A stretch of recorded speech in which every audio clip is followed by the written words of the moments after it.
भाजपा विधायक राजू पाल हत्याकांड मामले में 6 आरोपियों के खिलाफ आरोप तय किए हैं। सीबीआई कोर्ट की स्पेशल जज कविता मिश्रा ने आरोप तय करते हुए मामले की सुनवाई के लिए अगली तारीख 13 अक्टूबर रखी है। इस हत्याकांड में बाहुबली पूर्व सांसद अतीक के भाई पूर्व विधायक अशरफ सहित अन्य लोग शामिल हैं, के खिलाफ हत्या की साजिश और हत्या के प्रयास के आरोप तय किए गए। हालांकि कोर्ट के सामने आरोपियों ने आरोपों से इनकार करते हुए ट्रायल की मांग की है। मामले की सुनवाई के लिए कोर्ट में आरोपी अशरफ और फरहान को जेल से लाकर पेश किया गया था।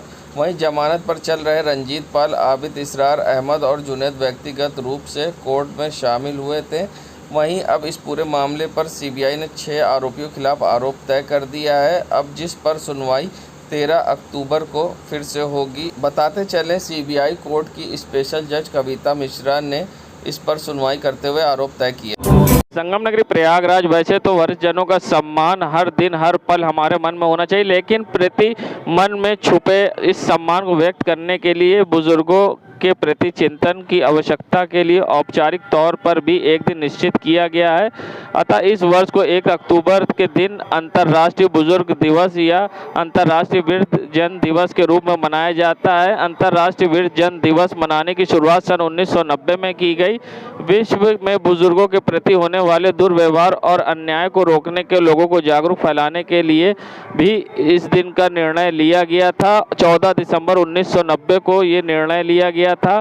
तब से ये तय किया गया कि हर साल 1 अक्टूबर को अंतर्राष्ट्रीय वृद्ध जन दिवस के रूप में मनाया जाएगा। ऐसे में क्या कुछ कहना है इस पूरे मामले पर समाज सेवी जूही जायसवाल का, आइए सुनाते हैं आपको। हमारी संस्था कुटुंब वेलफेयर सोसाइटी विभिन्न सामाजिक समस्याओं और पहलुओं पर कार्य करती है, और उसमें से एक ये भी है कि वृद्धजनों के जो भी अधिकार या उनकी ज़रूरतें हैं उस पर हम काम करते हैं। हमारा आज अंतर्राष्ट्रीय वृद्धजन दिवस मनाया जा रहा है। इस उपलक्ष्य में वृद्धाश्रमों में कार्यक्रम भी रखे गए हैं। लेकिन सोचिए कि वृद्धों को सबसे ज़्यादा ज़रूरत होती है उनके स्वास्थ्य की देखभाल की और उनके परिवार की। लेकिन जब आप ऐसे वृद्धाश्रमों में जाइए तो देखिए कि उनके स्वास्थ्य की देखभाल तो फिर भी देखभाल करने वाले लोग कर देते हैं, या हम जैसे लोग कभी कभी जाकर उनसे मिल सकते हैं और उनसे बातें कर सकते हैं। लेकिन उन्हें जो सबसे ज़्यादा ज़रूरत होती है एक परिवार की, वो उम्र के इस पड़ाव पर उनके साथ नहीं है। माँ बाप एक परिवार की धुरी होते हैं, नींव होते हैं। माँ बाप ने कभी अपने बच्चों से नहीं कहा कि हम तुम्हारा पालन पोषण नहीं कर पा रहे हैं, हम तुम्हें खाना या दवा या तुम्हारी पढ़ाई नहीं करा पाएंगे। लेकिन न जाने कैसी होती हैं वो औलादें जो उम्र के इस पड़ाव पर अपने माँ बाप के छाँव से अपने आप को खुद दूर कर लेते हैं। एक थोड़ी सी सेवा, थोड़ा सा लगाव, थोड़ा सा प्यार, इसके अलावा वो चाहते क्या हैं आपसे कि लोग उन्हें वो भी नहीं दे पाते और वृद्धाश्रमों में छोड़ आते हैं, सड़कों पर छोड़ आते हैं, रिश्तेदारों के यहाँ छोड़ आते हैं। आज देश की ये एक विकट समस्या है, विकट सामाजिक समस्या है, जिसके कारण तरह तरह की मानसिक बीमारियां भी उत्पन्न हो रही हैं। आज के बच्चे अपने बुजुर्गों के देखरेख में पल ही नहीं पा रहे हैं। न्यूक्लियर फैमिलीज़ का चलन बढ़ गया है। ये सब कहीं ना कहीं आने वाले समय में एक बड़ी सामाजिक समस्या बनकर उभर सकता है, और इसके लिए हम लगातार प्रयासरत हैं कि लोगों में शुचिता को जगा सकें कि वृद्ध ही आपके परिवार की नींव है। उनकी सेवा कीजिए और उनके अनुभवों का अपने जीवन में लाभ लीजिए। मैं एडवोकेट जूही जायसवाल, प्रयागराज से।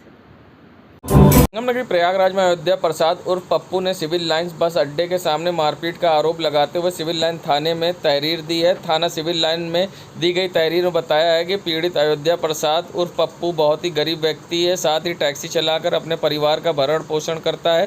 तहरीर में यह भी आरोप लगाया है कि वाराणसी की सवारी बैठाकर वे आ रहा था, तभी बस अड्डे के पास सोनू और मोनू सोनकर ने उसके साथ मारपीट की है। मारपीट के बाद उसके जेब में रखे 1000 रुपये छीन लिए और भद्दी गालियां दी, जिसकी शिकायत पीड़ित ने सिविल लाइन थाने में तहरीर के माध्यम से दी है। पीड़ित ने आरोप लगाया है कि उसके साथ भाजपा नेताओं ने मारपीट की है और साथ ही उसके साथ धमकी दी गई है और उससे जबरन वसूली की डिमांड की गई है। ऐसे में पीड़ित ने कई गंभीर आरोप लगाए। साथ ही उसका कहना है कि उसकी कहीं भी सुनवाई नहीं हो रही और इस पर किसी प्रकार की कार्रवाई नहीं की जा रही। क्या कुछ कहा है, आइए सुनाते हैं आपको। सर, ये सोनू सोनकर भाजपा नेता और विनय मिश्रा, हम एक ड्राइवर हैं, टैक्सी ड्राइवर, हमको ज़बरदस्ती पीड़ी करते हैं, रंगदारी मांगते हैं।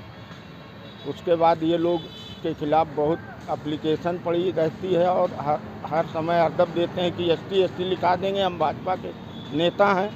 मारना पीटना शुरू किए, सुबह 1000 रुपये विनय मिश्रा छीन लिए। यही इन लोगों की रवैया है। सारी रात इनकी चाय की दुकान बस स्टैंड पर खुली रहती है सर। गुंडागर्दी ये लोग करते हैं। और मैं थाने में सिविल लाइन इंस्पेक्टर को एप्लीकेशन दिया, शिकायत किया, कहीं सुनवाई भी नहीं हो रही है हमारी। और ये लोग आए दिन इस तरह का काम करते हैं। हम गरीब आदमी, हमको मारे पीटे और मेरे पैसा छीन लिए विनय मिश्रा, मोनू और सोनू सोनकर सब लोग। हमारा नाम अयोध्या प्रसाद यादव, पप्पू यादव। हम एक टैक्सी ड्राइवर हैं। संगम नगरी प्रयागराज, जहां नवरात्र के पर्व पर हर कोई पूजा अर्चना में लीन होता है और साथ ही व्रत भी रखते हैं लोग। ऐसे में माइग्रेन की समस्या से ग्रसित लोगों को कई बार कठिनाई होती है। ऐसे में माइग्रेन की समस्या में किस प्रकार की तकलीफ़ें उठती हैं व्रत के दौरान, ऐसे में क्या कुछ कहना है डॉक्टर राकेश पासवान का, आइए सुनाते हैं। और नवरात्रि का जो ये पावन समय चल रहा है, जो ये त्यौहार है, ये बहुत ही श्रद्धा से लोग मनाते हैं। इसमें जो बातें हैं उसमें सबसे पहले तो एक फास्टिंग जो लोग रखते हैं, व्रत रखते हैं, उसमें कुछ चीज़ों का ध्यान जो है रखना चाहिए। माइग्रेन की जो समस्या होती है अमूमन व्रत रखने से बढ़ जाती है, क्योंकि खाली पेट रहने से माइग्रेन प्रेसिपिटेट हो जाता है। तो ऐसी दशा में व्यक्ति को पानी और खाने के पदार्थों का सेवन उचित मात्रा में करते रहना चाहिए। अच्छी बात ये होती है कि इन व्रतों में खाने के लिए कई पदार्थ ऐसे होते हैं जो कि व्यक्ति खा सकता है, जैसे कि फल खा सकता है और कई दूसरी चीज़ें, साबूदाना वगैरह खा सकता है। बहुत सारी चीज़ें ऐसी हैं जिनका सेवन किया जा सकता है। तो व्यक्ति अच्छे से इन सब चीज़ों का सेवन, पानी का सेवन समय समय पर करता रहे और टेंशन फ्री होकर के इस व्रत को रखे, तो माइग्रेन के अटैक से बचा जा सकता है। संगम नगरी प्रयागराज, जहां नवरात्र का पर्व है और ऐसे में विजयदशमी अब करीब है, तो ऐसे में महापौर अभिलाषा नंदी गुप्ता ने सड़कों पर उतरकर जहां अधिकारियों व क्षेत्रीय नेताओं के संग निरीक्षण किया है। साथ ही उन्होंने पुराने शहर के नकाश कोना चौक, कोतवाली, घंटाघर क्षेत्र में सड़कों का जायज़ा लिया और समस्याओं का निस्तारण करने के लिए अधिकारियों को आवश्यक दिशा निर्देश दिए। जहां सड़कों की समस्या और अन्य समस्या को खुद सड़कों पर उतरकर महापौर ने निरीक्षण किया है। वहीं आज चौक क्षेत्र के घंटाघर, सब्जी मंडी, फल मंडी व बजाजा पट्टी क्षेत्र में महापौर ने निरीक्षण किया। इस मौके पर उनके साथ व्यापारी नेता व संबंधित नगर निगम के अधिकारी व कई स्थानीय नेता भी शामिल रहे। महापौर अभिलाषा नंदी गुप्ता ने समस्या के निस्तारण के लिए सख्त निर्देश दिए। ओम गणपति नमः। नवरात्रि के 7वें दिन माँ कालरात्रि स्वरूप की पूजा की जाती है। माँ का यह स्वरूप बहुत ही शोभनीय है। माँ मुंडों की माला धारण की है। माँ अस्त्र शस्त्र धारण की है, अभय मुद्रा में भी है। माँ का यह स्वरूप थोड़ा सा क्रोधित है, क्योंकि माँ दुष्टों का संहार करती है। जो भी हमारी लाइफ में नेगेटिविटी होती है, नेगेटिव लोग होते हैं, अगर हम उनसे मुक्ति प्राप्त करना चाहते हैं तो माँ के स्वरूप की पूजा करनी चाहिए। जिन लोगों की लाइफ में काफी नेगेटिविटी चल रही है, राहु संबंधी कोई प्रॉब्लम चल रहा है, भूत प्रेत संबंधी प्रॉब्लम चल रही है, घर में टोक लग रही है, अचानक काफी नुकसान हो रहा है, सेहत संबंधी प्रॉब्लम चल रही है, वो जातक अगर आज के दिन माँ के स्वरूप की पूजा करते हैं तो माँ का विशेष आशीर्वाद प्राप्त होता है। अगर आज के दिन हम 108 बार यानी कि एक माला का इस मंत्र का जाप करते हैं तो माँ का विशेष आशीर्वाद प्राप्त होता है। वो मंत्र है ओम ऐं ह्रीं क्लीं चामुंडाय विच्चे या ओम क्रीं कालिके स्वाहा। इस मंत्र का जाप करने से माँ का विशेष आशीर्वाद प्राप्त होता है। माँ को गुड़हल का फूल अति प्रिय है, इसलिए आज के दिन माँ को गुड़हल के फूलों की माला चढ़ानी चाहिए। माँ को शहद अति प्रिय है और माँ को लाल रंग की मिठाई बहुत प्रिय है, इसलिए आज के दिन माँ को लाल रंग की मिठाई का भोग चढ़ाना चाहिए।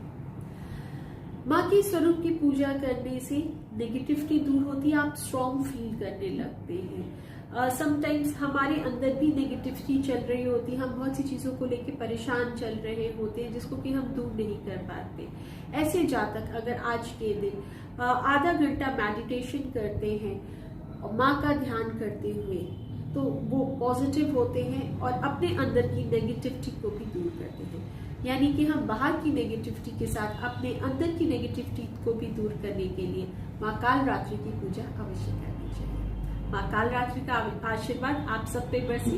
इन्हीं शुभकामनाओं के साथ मैं पंडित शिप्रा सदैव आपसे विदा लेती हूँ। ओम नमः शिवाय। शिव की सदा साई। जय माता दी।